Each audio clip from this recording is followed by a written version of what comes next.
Gandang umaga mga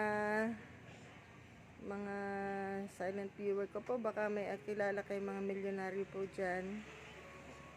Ay, ari pong aming kapitbahay, pinagbibili ang lote. Matanda na po ang may-ari. Ito po ay 3,500 square meter. Eh, hindi na po nila maasikaso. Very accessible po ito. Malapit sa simbahan, sa school, sa plaza. Ano po siya? Tawag dito. Lowland. Ano siya? Yung tabindaan po. Yan. Ito po yung ginawa dating junk shop. Pinaarkila. Ngayon, pinaalis na nila.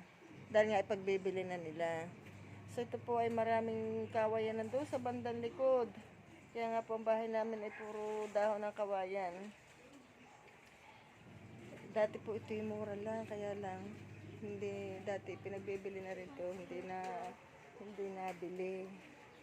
Ay di ngayon, hindi nagkasundo. Ay ngayon naisip ko pagbili. Ay nung nagkarang pandemic, ay alam naman po natin na biglang tumaas ang bentahan ng lupa, kaya umabot na po ito ngayon ng 3,500. Napakaganda naman po, diretso lang siya.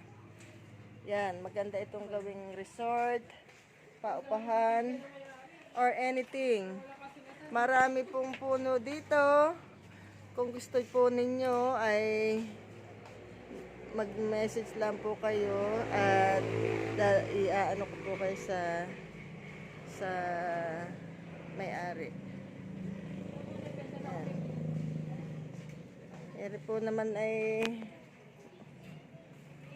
katabilaan ng bahay namin. Yan po. Yan, halos 2,000, kulang-kulang 3,000 square meter po ito. Napakaganda po nito. Magtayo ka dito ng patag na patag. Sa likod doon ay ilog. May ilog po doon sa dulo. Diki na po yun. Yan guys. Ang daming tanim. May sampalok. May yung nga ba yung punong ito? Atis? Hindi atis to.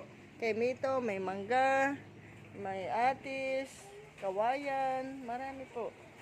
Bahala na po kayo. So, yan guys. PM lang po. Bye-bye.